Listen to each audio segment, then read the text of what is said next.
New Zealand के एक छोटे से टाउन के बाहर लकड़ी से बना एक छोटा सा घर था, जिसके चारों तरफ घने पाइन्स के जंगल, पहाड़ियां और पीछे एक गहरी लेक थी। वो घर रिचर्ड नाम के एक बूढ़े आदमी का था। एक दिन वहां जब एक पोस्टमैन गया तो रिचर्ड का घर खुला पड़ा था। पोस्टमैन रिचर्ड का नाम पुकारते हुए अंदर घुसा तो उसने देखा कि रिचर्ड वहां था ही नहीं। पूरा घर खाली था। रिचर्ड कुछ दिनों से मिसिंग था। जब ये बात पुलिस को पता चली तो उन्होंने पूरी प्रॉपर्टी, आसपास के लेक और जंगल में उसे बहुत ढूंढा, लेकिन वो कहीं नहीं मिला।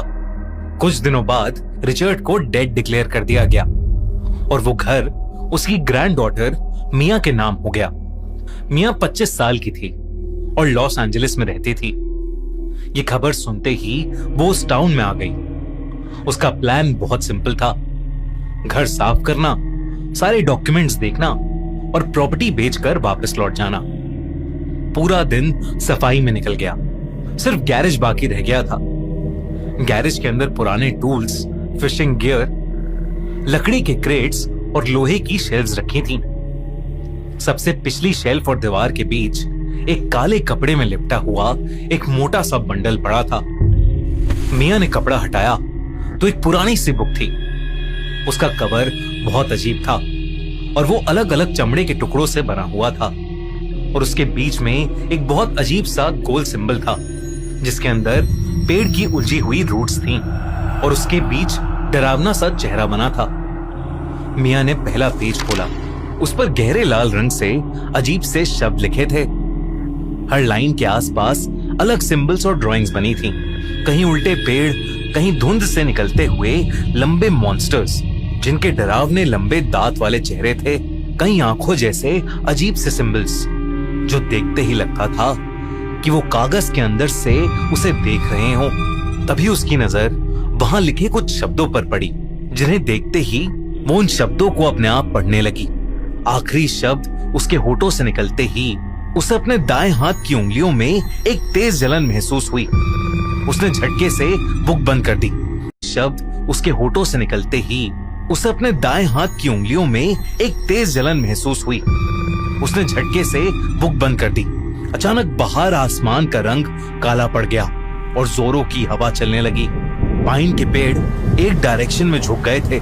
पास के लेक में बहुत तेज लहरें उठने लगी। मिया ने बाहर देखा तो ढेर सारे काले कौवे फार्म हाउस के ऊपर चक्कर काट रहे थे।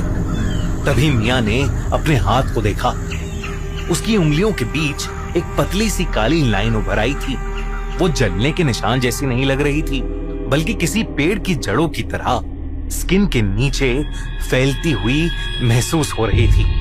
दोस्तों, क्या बुक्स इविल हो सकती हैं? एक ऐसे ही कर्स बुक और रातों की नींद उड़ा देने वाली डीमंस की कहानी मिलेगी आपको सोनी पिक्चर्स की नई horror film evil dead burn में। अपने फियोंसे की मौत के बाद एलिस उसके परिवार के फार्म हाउस पहुंचती है, लेकिन वहां उसे एक बहुत ही creepy book of the dead मिलती है, जिसमें लिखे हुए वर्ड्स पढ़ने के बाद वो एक एशियंट डिमोनिक एंटिटी को जगा देती है और वो एंटिटी धीरे धीरे पूरे घर को एक लिविंग हेल बना देती है। क्या होगा एलिस का? क्या एलिस उस एशियंट एंटिटी से बच पाएगी? ये जानने के लिए देखिए इविल डेड बर्न 10 जुलाई को थिएटर्स में रिलीज हो रही है, तो इस हॉरर थ्रिलर को बिल्कुल भी मिस मत करना। उसने घबराकर बुक को दोबारा कैनवस में लपेटा और शेल्फ के पीछे रख दिया। गैरेज का दरवाजा बंद किया और सीधा ऊपर वाले बेडरूम के अंदर आ गई। कुछ देर में बाहर का मौसम फिर से बिल्कुल नॉर्मल हो गया था। अब आसमान साफ था, लेक का पानी दोबारा शांत हो गया था और कौवे भी जा चुके थे। पर मिया के हाथ पर वो गहरी लाइंस अब भी वहीं थीं।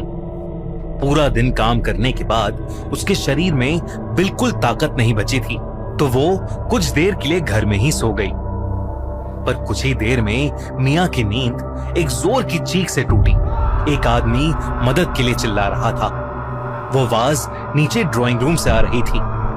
मिया धीरे धीरे सीढ़ियां उतरने लगी, लेकिन ड्राइंग रूम में पहुंचते ही उसके कदम वहीं रुक गए।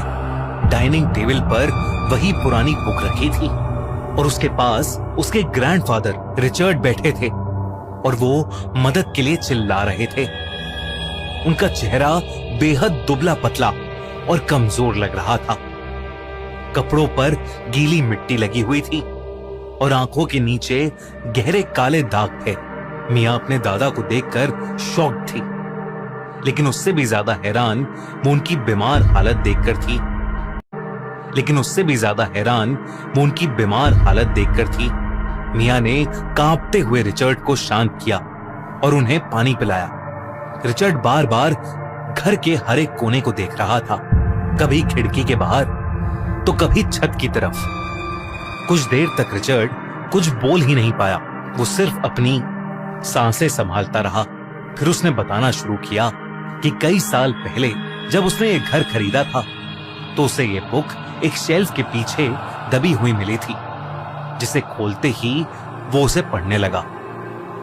उस दिन के बाद से उसे लगने लगा कि घर में कोई और भी रहता है। पहले आवाजें आईं, फिर ऐसे चेहरे दिखने लगे जो हर दिन किसी अपने का रूप ले लेते थे।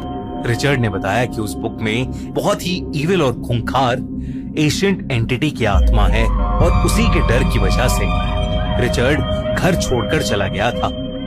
वो जंगल में लेक के किनारे पुराने केबिन्स में छुपकर रहता रहा, लेकिन जब उसने शाम को वो तेज तूफान और कौओं का झुंड देखा, उसे समझ आ गया कि सब कुछ दोबारा शुरू हो चुका है।